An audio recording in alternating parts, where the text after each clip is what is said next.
Assalamualaikum warahmatullahi wabarakatuh.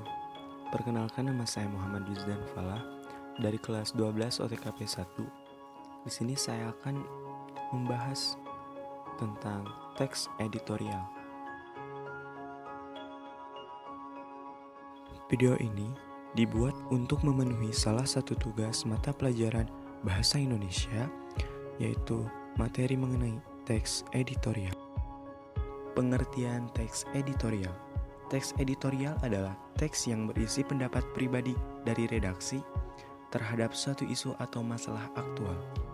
Isu bisa meliputi masalah hukum, politik, masalah sosial, juga masalah ekonomi. Ciri-ciri teks editorial. 1. Aktual dan faktual. Teks harus mengangkat informasi yang sedang ramai diperbincangkan atau viral di kalangan masyarakat. Tetapi informasinya harus mengedepankan fakta yang terjadi. 2. Sistematis dan logis. Penyusunan teks editorial harus tersistematis, yang berarti harus memenuhi struktur dan kaidah kebahasaan.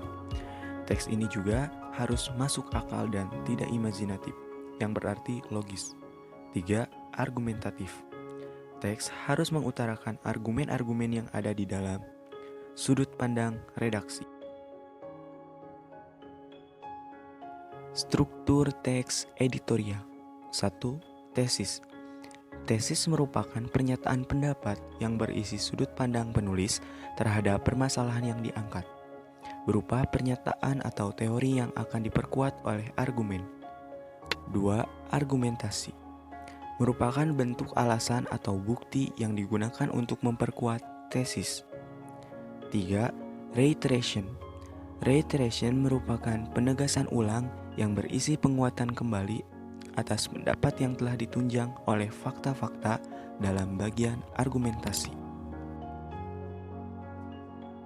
Kaidah kebahasaan teks editorial. 1. Adverbia. Merupakan kata keterangan. Adverbia yang biasanya ada dalam teks editorial adalah adverbia frekuentatif. Contohnya selalu, biasanya, sering, kadang-kadang, dan jarang. 2. Konjungsi. Merupakan kata penghubung. Contohnya bahkan, malahan, dan sesungguhnya. 3.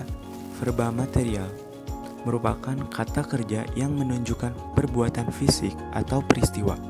Contohnya membaca, menulis, dan memukul.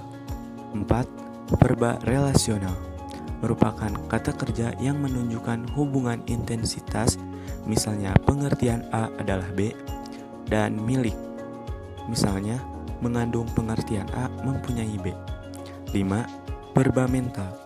Merupakan kata kerja yang menerapkan persepsi, contohnya melihat, merasa, afeksi, contohnya suka dan khawatir, dan kognisi, contohnya berpikir dan mengerti.